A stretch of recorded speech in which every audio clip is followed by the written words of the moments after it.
Willkommen, bienvenue, welcome, Fremde, étranger, stranger. Glücklich zu sehen, je suis enchanté. Happy to see you, bleibe restes wir sagen willkommen, bienvenue, welcome im Cabaret o Cabaret tu Cabaret. Y entonces, what good is sitting all alone in your room, okay? Come here, the music play.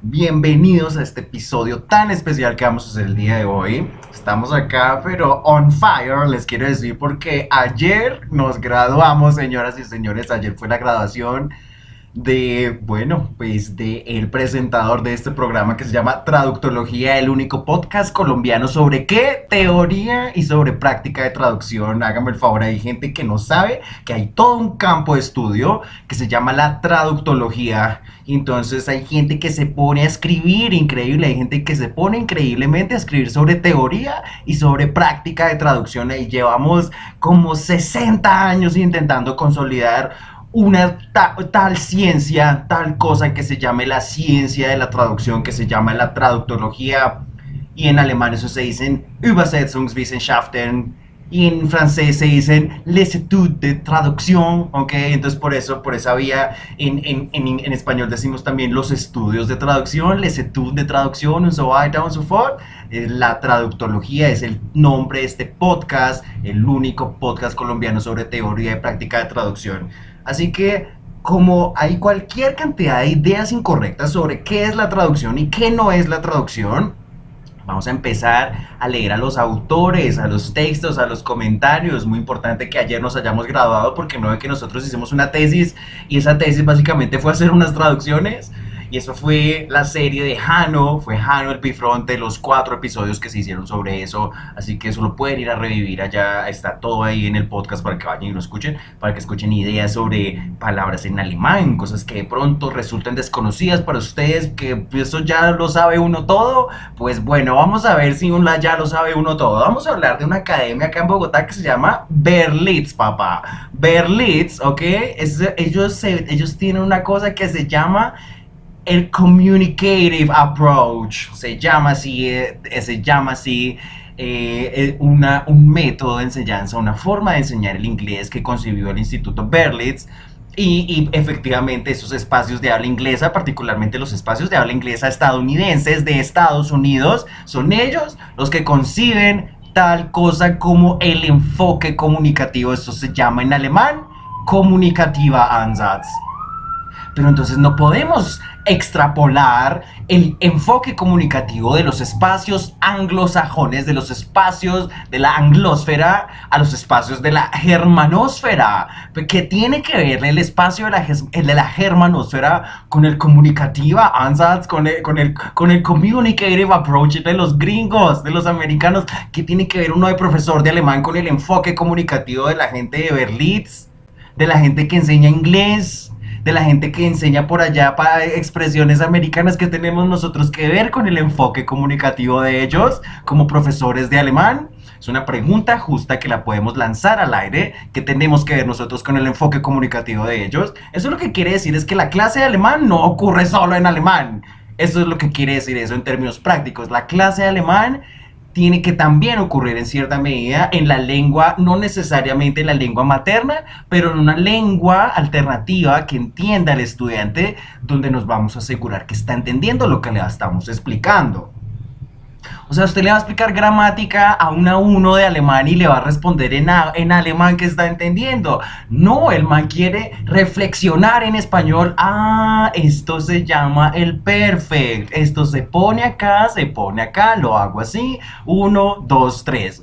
Mucho del entendimiento de la lengua extranjera tiene que ocurrir también en mi lengua materna. Es de esa manera. Pasa por mi lengua materna. Hay un tufito ahí como de que la lengua materna, sí, pues la lengua materna, en nuestro caso el español, no tiene por qué ocurrir, no tiene ninguna incidencia en la enseñanza de lengua extranjera.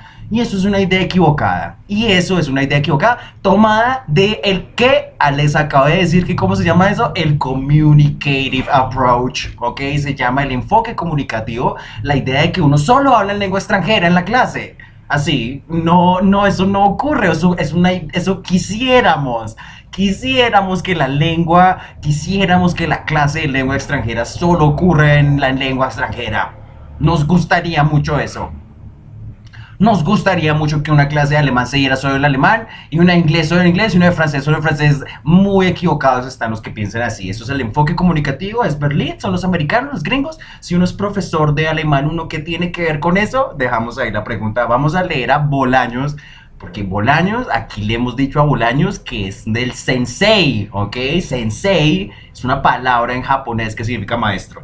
Vamos a leer la introducción del último libro de Sergio Bolaños, que exacto, entonces está Bolaños, Oxford, Otero, Hurtado, un etcétera de autores, de textos, de comentarios que dicen que el mero acto de traducir es una estrategia de aprendizaje de lenguas extranjeras. Y aquí nos dedicamos a defender esa idea. Vamos a leer a Bolaños, dice la introducción del último libro de Bolaños, dijimos que ese se llamaba Teoría y Práctica de la Traducción, una aproximación metodológica. Aquí Bolaños nos habla como de, efectivamente, pues no es claro, los postulados teóricos de los traductólogos, en fin, cómo se aplica eso, cómo se aplicaría en sí esos postulados al asunto del aprendizaje de lenguas extranjeras. Esa es la pregunta. ¿Cómo aplico yo los conceptos de la teoría de traducción para poder enseñar lenguas extranjeras más eficazmente? Se trata de eso nada más. Vamos a leer a Bolaños. Dice, tradicionalmente se ha presentado cierta distancia entre la teoría y la práctica de la traducción. Esto se debe, en primer lugar, al hecho de que no es fácil establecer vínculos que sean inmediatamente evidentes entre las disquisiciones teóricas y la actividad práctica de la traducción, ya sea como proceso de aprendizaje de esta disciplina o como una labor profesional propiamente dicha. La consolidación de la traductología como área de saber independiente de otras disciplinas ya reconocidas como la lingüística y los estudios literarios se ve reflejada en el creciente número de programas de formación en pregrado y posgrado en el ámbito académico universitario, especialmente durante las 2 últimas décadas. Asimismo, a pesar de los últimos desarrollos de la inteligencia artificial, especialmente el software para la traducción automática, sigue siendo necesario acudir a los intérpretes y traductores humanos para asegurar la comunicación interlingüística e intercultural. Eso quiere decir, el traductor de Google puede muy pelarlo, es lo que quiere decir esta frase. De igual manera, es claro que la traducción profesional sigue estándares de calidad muy altos que la diferencian del ejercicio esporádico y menos riguroso que se realiza en contextos de comunicación informal muy extendidos como, por ejemplo, las redes sociales, donde por lo general no se revisan las traducciones propuestas de acuerdo con estándares internacionales de calidad.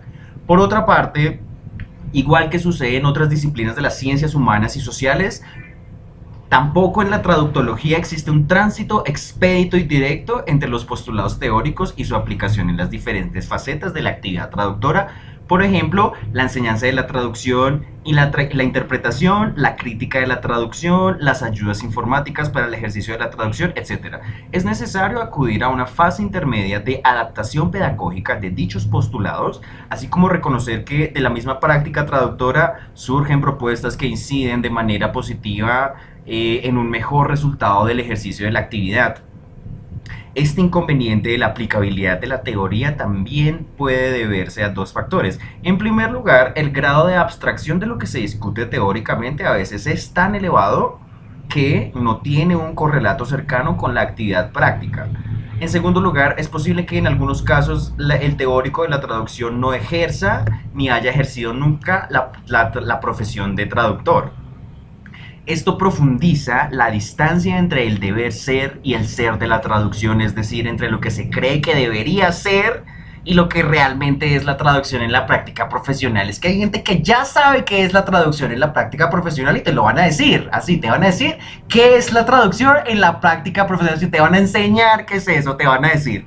Bolaños aquí está diciendo, no, o sea, realmente no es claro qué es lo que debería ser la traducción y cómo se aplica realmente la traducción, eso no está para nada claro. Sin embargo, esto no quiere decir que las reflexiones teóricas que no se basan en la práctica no sean valiosas o incluso necesarias, pero sin duda los postulados que se refieren directamente a la práctica o surgen de ella tienen mejores posibilidades de dar una repercusión más directa y clara en su ejecución. La propuesta pedagógica que aquí presentamos se basa en nuestro modelo traductológico dinámico, en el cual la traducción se concibe como un acto comunicativo interlingüístico intercultural que tiene a su vez un nivel textual y otro contextual. Aquí dice Bolaños, un acto comunicativo interlingüístico e intercultural. Eso no es nada más y nada menos que el salón de clase de lenguas extranjeras. Ese acto comunicativo interlingüístico, ese acto comunicativo que también es intercultural, es el salón de clase de lenguas extranjeras, porque ahí qué es lo que está pasando en ese lugar. Dos códigos lingüísticos, dos culturas están teniendo allí lugar. Una persona que habla una lengua que está intentando aprender otra. Todo el tiempo estamos en el acto comunicativo interlingüístico intercultural, que es dar una clase de lenguas extranjeras. ¿Y cómo hacemos para llevar a cabo ese acto comunicativo? Mediante el acto de la traducción nos ayuda bastante, pero el problema es que no nos dicen cómo se traduce de manera eficiente y correcta para incluso aprender a traducir de manera comunicativa, que aprendamos traducción también para podernos comunicar en las lenguas que intentamos aprender, ¿sí? Pero es que como dijimos, es que ya sabemos qué es la traducción en la práctica, como ya sabemos cómo se hace eso, ¿sí? Ya aplicamos conceptos de traducción, ya te van a decir eso qué es. Entonces, bueno, sigamos acá con Bolaños. El método, el modelo traductológico dinámico cumple la función de una especie de interfaz entre la reflexión teórica sobre el traducir y su aplicabilidad. En este caso, la enseñanza de la traducción. Exacto, pues como enseñamos, digamos, traducción también con el propósito también de aprender la lengua extranjera, como lo dice Oxford, como lo dice Hurtado, como lo dice Otero, como lo dice el mismo Bolaños, ¿ok? Nuestro libro está dirigido en primera instancia a la enseñanza y el aprendizaje de la traducción en el ámbito universitario, así como también a todas aquellas personas que mediante el estudio independiente están interesadas en mejorar su comprensión acerca de la traducción y optimizar su competencia traductora. Aquí uno de esos, ¿ok? A mí me interesa mucho aprender a traducir, optimizar mi competencia traductora para enseñarle a los alumnos cómo es que uno aprende alemán bien, es que no es nada más. Los ejemplos y los ejercicios puestos en el libro, sobre todo en español, francés, alemán, inglés, así como en otros casos puntuales en latín, portugués, italiano, ruso, requieren un conocimiento al menos intermedio de las lenguas correspondientes. El libro contiene 5 capítulos teórico-prácticos acompañados de los ejercicios correspondientes y un resumen al final de cada capítulo. El primer capítulo está dedicado a presentar un breve esbozo histórico de la traducción. Creemos que la historia de la disciplina suministra un punto de vista valioso e interesante acerca de las primeras reflexiones sobre la naturaleza de la traducción como fenómeno interlingüístico e intercultural, y presenta asimismo un esquema inicial sobre los posibles métodos para llevar a cabo la actividad traductora de manera fiel respecto de la intención y el contenido del original, así como de acuerdo con las expectativas de los posibles receptores en la lingocultura meta. Si bien siempre es difícil hacer una selección que abarque con suficiencia los principales aspectos teóricos y prácticos, creemos que Cicerón, San Jerónimo, Lutero, Dolet, Dryden, Schleiermacher reflejan de manera adecuada la diversidad y riqueza de los inicios del pensamiento traductor, no solo por sus conceptualizaciones, sino también por las diferentes lenguas, a saber, latín, francés, alemán, inglés, que utilizaron para expresar sus ideas. Una vez concluido este breve recorrido por la historia de la traducción, el segundo capítulo pone énfasis en el análisis y la descripción del estudio de la traducción como disciplina científica. Es que eso es una disciplina científica, la traducción es lo que es. Centramos nuestra atención en presentar y discutir las principales características de la propuesta inicial de Holmes sobre la configuración de la traductología, su estatus científico, objeto de estudio y divisiones a la luz de las teorías más recientes del estudio de la traducción. De igual manera, analizamos la vigencia y las limitaciones del mapa de la traductología según Holmes, quien sigue siendo, en todo caso, el punto de referencia incuestionable e indescartable cuando de caracterizar la naturaleza de la traductología como disciplina de las ciencias humanas y sociales se trata. También discutimos la interesante propuesta del estudio de la traducción como proceso semiótico por parte de Jacobson, y cerramos el capítulo con una definición de traducción que proponemos dentro del marco del modelo traductológico dinámico, donde se describe la traducción como acto comunicativo que comprende además un nivel textual y un nivel contextual.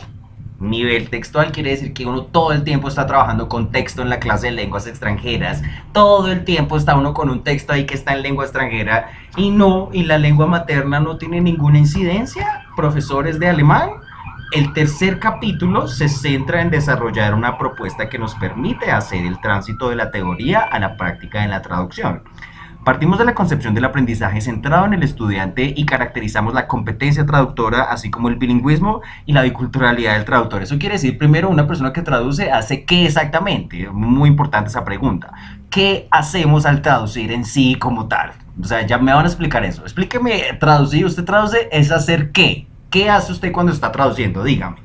Enseguida, focalizamos nuestra atención en el hecho de que la traducción debe ser considerada como un proceso cognitivo de resolución de problemas que incluye diversas etapas y que cuando se lleva a cabo de manera consciente, efectivamente puede ser enseñado en el entorno educativo. En la segunda parte del capítulo nos detenemos a la descripción, el análisis y la ilustración de las diferentes etapas del proceso de la traducción. Prestamos especial atención a las etapas de la lectura y la comprensión del original, al aprestamiento para traducir y la primera parte de la elaboración de la traducción. El cuarto capítulo está dedicado por completo al proceso de escritura de la traducción y la descripción lingüística y al análisis de los procedimientos empleados en la traducción.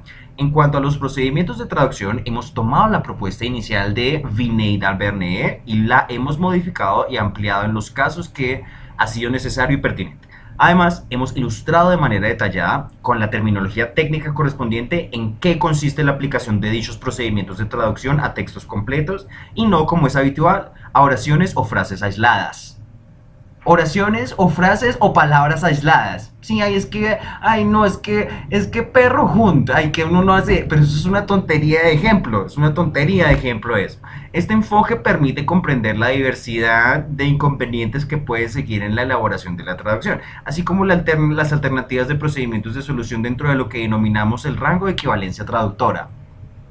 Rango de equivalencia traductora, muy importante ese concepto. En el quinto capítulo del libro continuamos con la última etapa del proceso de traducción, es decir, con la revisión y el análisis del texto traducido. Para vincular este tema con la traducción del texto periodístico del capítulo anterior, hemos incluido un ejercicio inicial donde se debe llevar a cabo las dos fases del proceso de revisión.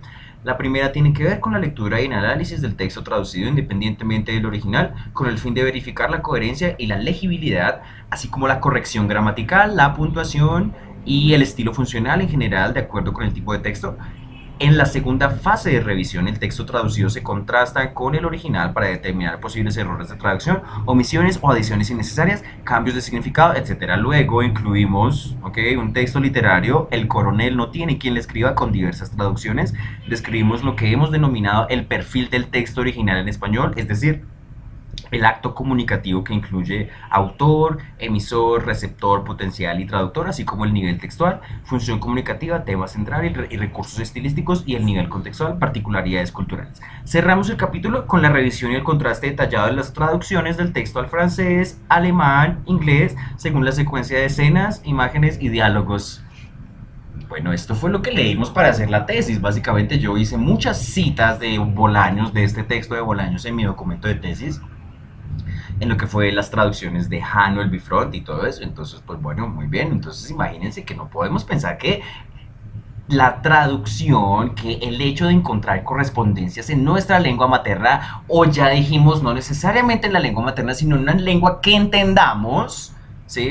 En una lengua que entendamos, pues hombre, eso se puede utilizar con un propósito específico, que es enseñar alguna cuestión gramatical, de vocabulario, en fin, habrán cosas, habrán límites también del acto de traducir, ¿sí? No será la estrategia más puntual, no será la mejor estrategia, porque de todas maneras, ¿qué es la mejor estrategia de aprendizaje de lenguas extranjeras? La gente quiere que uno le diga eso. ¿Cuál es la mejor estrategia de aprendizaje de lenguas extranjeras? No, estudie. Esto nos toca ponernos a estudiar, y eso tiene que ver, es más bien con nuestra pereza judeocristiana y grecolatina. Le quiero decir, tiene que ver con la pereza judeocristiana y grecolatina, ¿ok?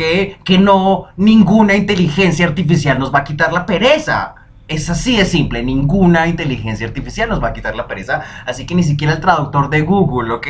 Entonces, bueno, no podemos pensar que la traducción no tiene ninguna incidencia en el salón de lenguas extranjeras, en la clase, un profesor, una persona que sabe idiomas, que sabe lenguas, probablemente los aprendió en una gran medida porque lo asoció a algo con su lengua materna o si no, alguna lengua que sabía. Pero ese proceso de que incidían ahí no solamente la lengua extranjera, sino otra, eso siempre pasa, siempre sucede que hay lengua uno y lengua 2 y la lengua uno, la L1, la Muttersprache, hemos dicho que está abandonada por Dios, como dice el Quijote, abandonada por Dios, la lengua materna, abandonada por Dios. En alemán eso se dice Gott verlassen y en inglés se dice God forsaken.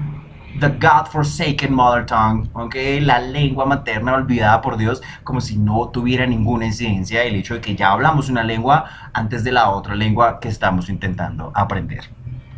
Se han conectado, ¿ok? A los espacios donde interactúan las lenguas y los pueblos y las culturas, los espacios de Bolaños, Oxford, Otero, Hurtado, los espacios de la teoría y la práctica de traducción, de la enseñanza y el aprendizaje de lenguas extranjeras, de las estrategias, de los métodos, de las técnicas, de los procedimientos de traducción, de los problemas, del aprendizaje de lenguas mediante el acto de traducir.